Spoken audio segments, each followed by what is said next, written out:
So I posted 3 videos this week that talked about how AI is being used in a real war, real conflict situation.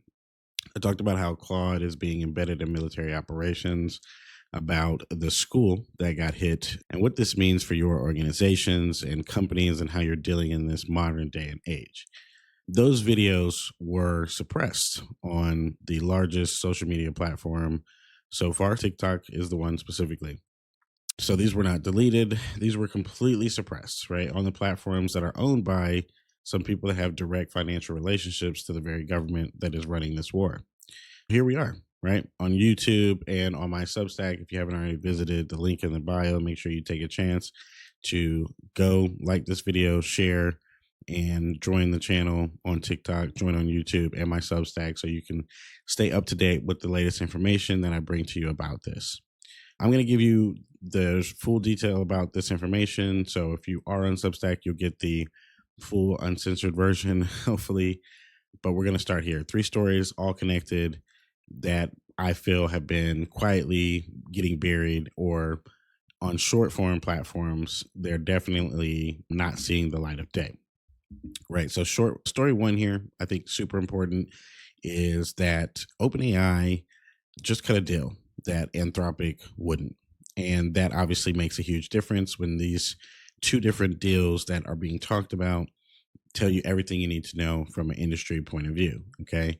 Story 2, specifically, a school full of little girls that got hit in southern Iran. Nobody has claimed responsibility.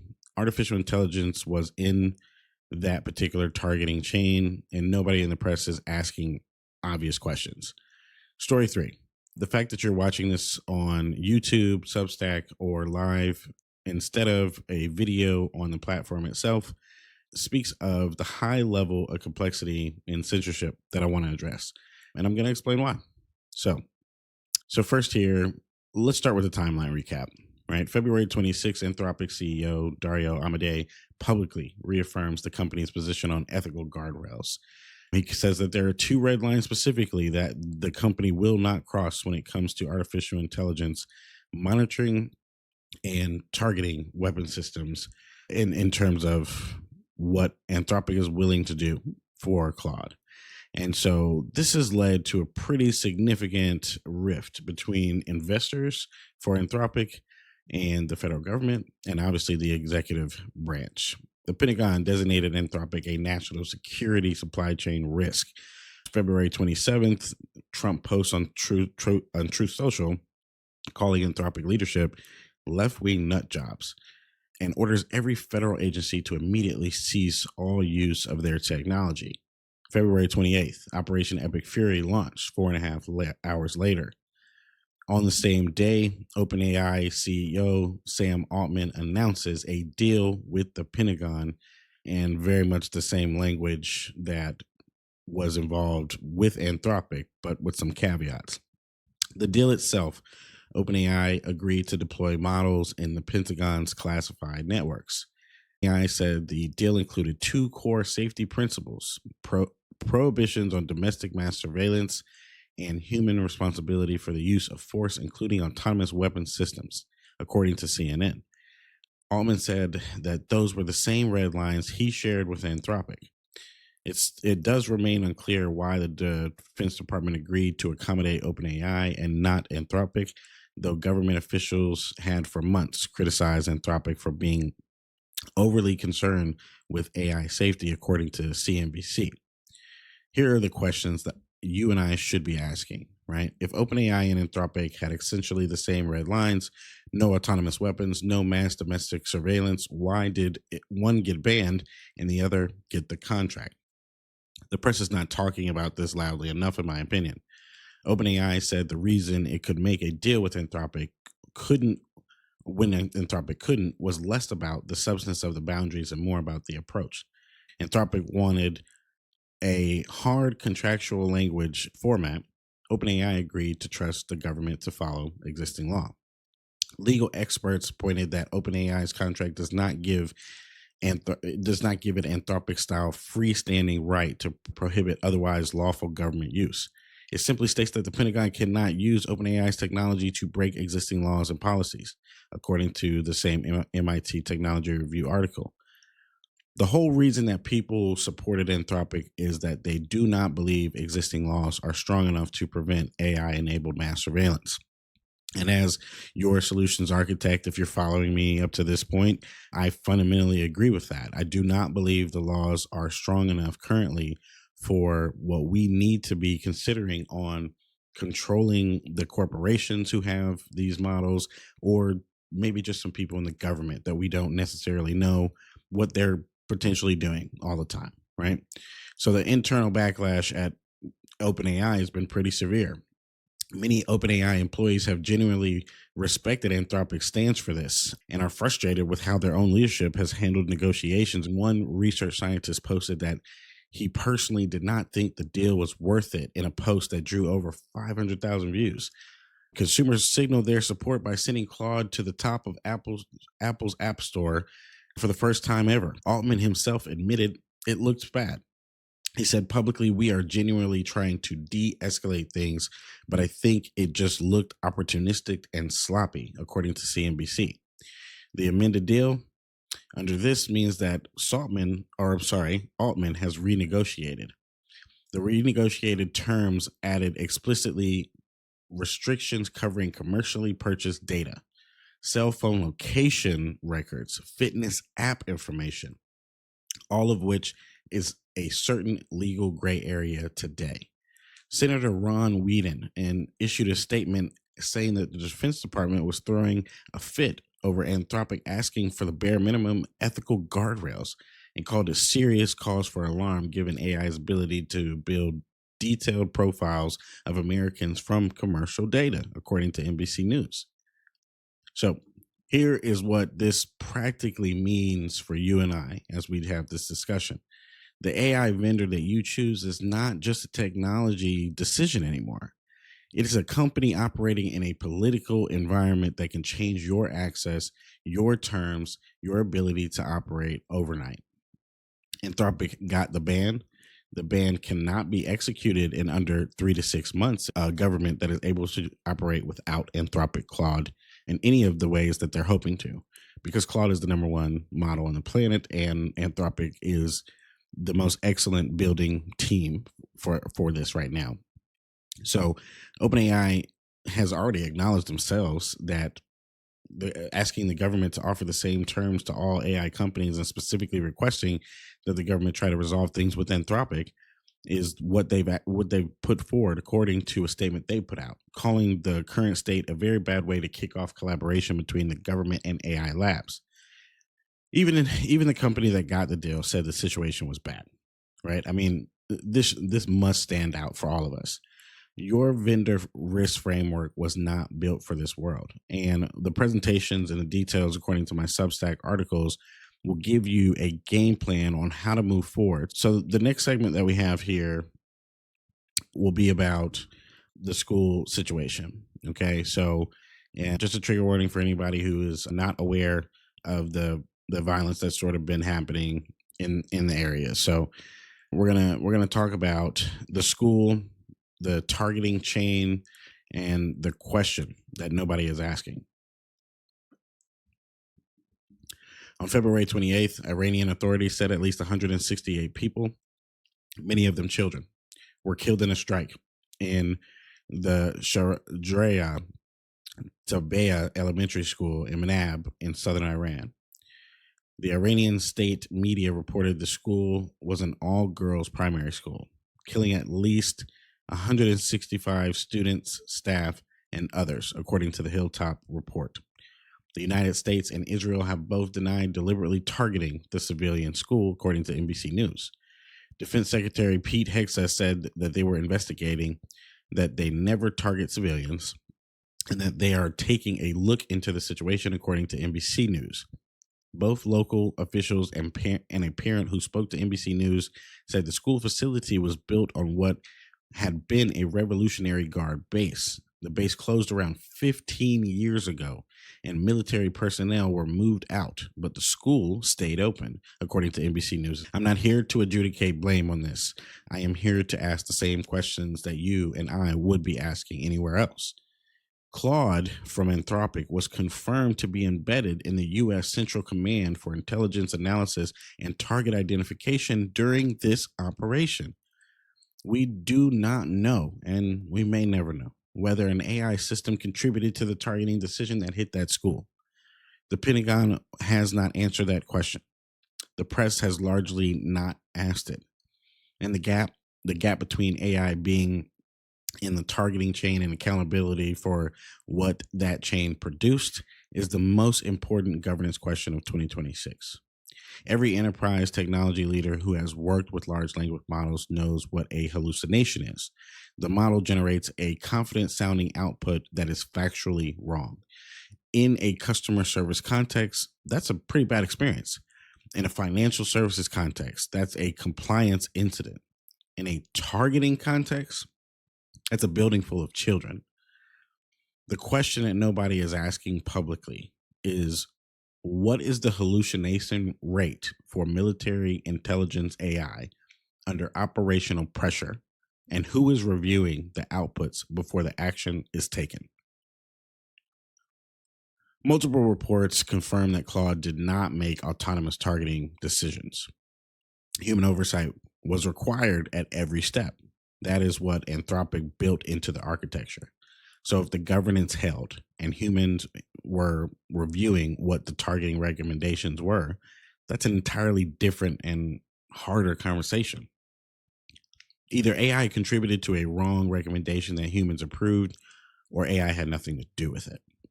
Both outcomes raise questions the public has a right to understand. We are in a moment where AI is confirmed in the chain of military decision making for the first time in a major publicly reported conflict. And the accountability framework for what happens when something goes wrong does not yet exist. Listen, I'm not trying to make this about politics. I am making this about accountability architecture, central to AI governance, AI ethics, and the different topics that I have talked about on TikTok and YouTube for the last year. Please go to the link in my description so you can join TikTok, YouTube, or any other platform that I'm able to put this out on. So in case you are not getting the whole message, in case you don't see or hear everything that I want to share, you are able to go and do that for yourself, right? Again, every organization deploying AI is in consequential decisions is building a version of this same problem at a different scale. Medical AI is making diagnostic recommendations. So what's the review process when it's wrong? Financial AI flagging fraud. What is the appeals process for a false positive? Or HR AI screening candidates? Who is accountable when the model has a bias baked in? The school in Manab is the most extreme version of a question that every organization deploying AI in consequential workflows needs to answer in writing before they're willing to deploy. Who is accountable when the AI is wrong? It's not the model. It's not the vendor, in my point of view. A human being with a name and a title is going to be the reason that most people will agree. If you cannot answer that question, then in my opinion, you have not built data governance. You have not built governance. Our next story is the censorship story and why I believe you are certainly not seeing my videos in terms of on the larger social media platforms like TikTok. Everything that I've been putting out there seems to have very little ability to get past your FYP, right? And I have no strikes against my accounts. I have nothing on my account saying that I am saying something wrong or that I could get in trouble, right? So whatever is going on with that, I think it's obvious that the censorship has sort of started to spread out even wider. Right. Tonight, we're going to talk about the censorship story in general that I think, you're going to want to hear more about, which is that I posted videos this week on Operation Epic Fury and about Claude being used in the military operations and the governance implications for that for businesses and enterprises and what that means going long term. Those videos were all suppressed, not removed, not flagged, but being suppressed for sure. Low distribution, low reach, when the stats on my accounts do not support why that would be happening, the topics that I'm usually engaging about get a couple videos. And as a matter of fact, in the last month, I was accumulating more videos than I had ever in the last. When I started doing some digging, I found a story that is bigger than my 3 videos in entirety. TikTok ownership in general, I want to give a quick view here. If you haven't seen this before, right? If you haven't taken a look at this before, just take a look at the screen. But right now, who actually owns TikTok? So as of today, 15% is Oracle ownership, right? This is direct hands of Oracle. 15% is Silver Lake ownership. 15% MGX ownership. And then there is what runs the rest of the infrastructure, right? So on January 22nd, TikTok USDS joint venture LLC was officially established, creating that new majority American owned entity. The new ownership is led by Oracle and, of course, the other groups. The company whose data center issues TikTok itself cited when videos stopped reaching audiences this week. TikTok confirmed that an issue with Oracle data center was impacting user experience on the app this week alone, right? So the same week that the war content was getting suppressed across the platform, according to Newsweek. So for me, this is that issue that points directly to where the data centers run from, who owns the information on TikTok and the other platforms, and that TikTok is facing heavy criticism over the censorship, according to users reporting sudden drops in their engagements, with videos receiving 0 views for hours. Posting is failing or not loading, and content appearing to vanish, and followers appearing to vanish as well. PBS and other outlets have noted that if you are someone who works consistently and speaks out against the government, you are more than likely feeling a particularly way targeted by these outages, even if the technical issue appears to have affected everyone, according to PBS. The pattern proceeding is just the same as we've kind of addressed here, right? Like there's a bunch of details that show Americans are experiencing the same issues, right? Majority owned by obviously American investors, which means that the interest in some of the topics that might be heard is very low. I'm not saying that this is coordinated, in my opinion. I'm saying that this is a structural condition. I say that this is how these things usually get formed, through just evidence and logic. Now that the story is worth understanding, I think it gives you the evidence to move forward and do more homework on your own. The same organizations that are becoming dependent on artificial intelligence are the ones that cannot remove them from their work. Your information consumption is being depended upon on the platform, and the infrastructure owned by the people with political interests in what you see and what you are interested in. Amazon owns the cloud layer that runs much of the internet itself, right? Microsoft owns the productivity layer that most enterprise workers operate with inside. The infrastructure of both AI and information is being consolidated into the same hands. This is not a conspiracy theory, right? This is market structure observation with direct governance implications. The fact that you are watching me right now in a certain view without seeing this on maybe just a flat out video somewhere is pretty much evidence, right? This is not proof of censorship, but it is a data point. And one of the things that I am talking about is that here we do not ignore evidence. We treat data points like data points instead of ignoring them because they are inconvenient.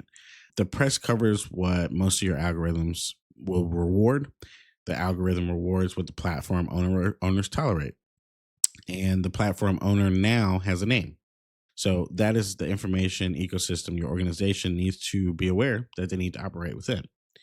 When it comes to the stories that I put together here for you today, the one through line that I think we've experienced is that, OpenAI got the Pentagon contract from Anthropic when they wouldn't sign.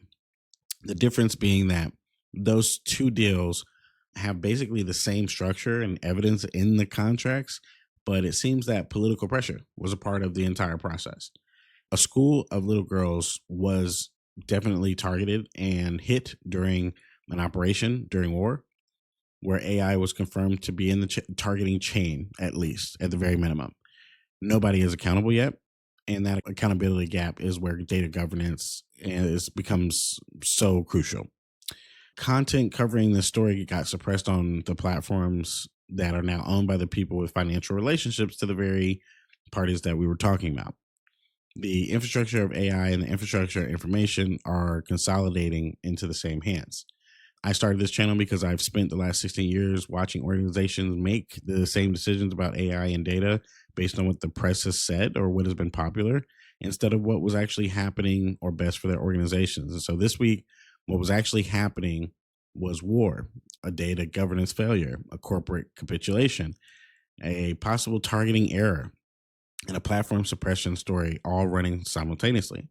And most of the coverage that you saw picked up one thread and pulled it. So my job is to show you how they connect. So again, subscribe if you find that useful.